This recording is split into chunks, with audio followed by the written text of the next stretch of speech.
and I think actually President Trump played this exactly right. And I think far from sort of a last-minute decision to call off the strike, it was actually a calculated decision to send a message to Iran and put the ball back in its court. What Iran's been trying to do is provoke the United States into some sort of disproportionate response that it could then blame on the U.S. and say, look, the U.S. is the provocateur here. It's the warmonger. We're just a peaceful nation. And so I think President Trump has sent a clear message that he's willing to use force. He can use force, but he's giving Iran one last chance. And so what he's done is put the ball back in their court to see how they're going to react. Okay. But that now raises the question.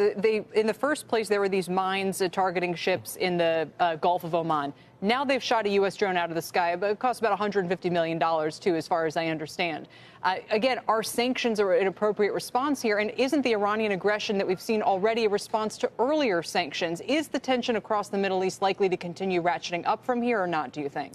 Well, so I think that's exactly the proposition that the administration is trying to test. Iran is under pressure. The regime is feeling the pain of the economic sanctions that the Trump administration has put on it, and it's trying to find a way out, and it's doing that by lashing out. And I think the calculation in Tehran is if we can do something bad enough that the U.S. won't be able to tolerate it anymore, they'll say, OK, we'll take our sanctions down if you stop shooting missiles at our drones or if you stop harming international shipping.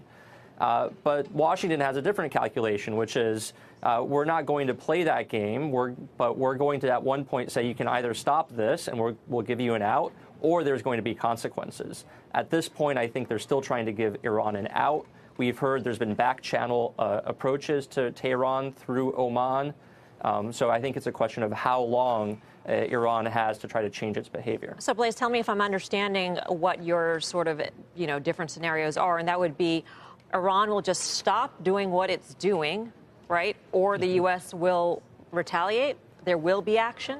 Those are the two options. I mean, do you think Iran is really just going to say, OK, you know what, we'll stop? Yeah. I think that's the sort of the fork in the road that the administration is trying to present to Iran with this called off strike. It's sort of saying, this is what could have happened. We're giving you one last chance to cut it out. I do think it's hard to believe that Iran is going to cut it out.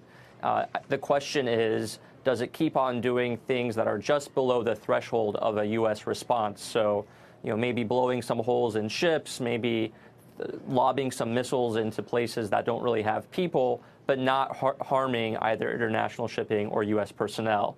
Or does it escalate? And that's really where I think the dangers come in of Iran now maybe thinking that it can get away with something bigger because the administration backed down. I hope that's not the case. Clearly, the administration hopes that's not the case, but I guess we'll have to find out.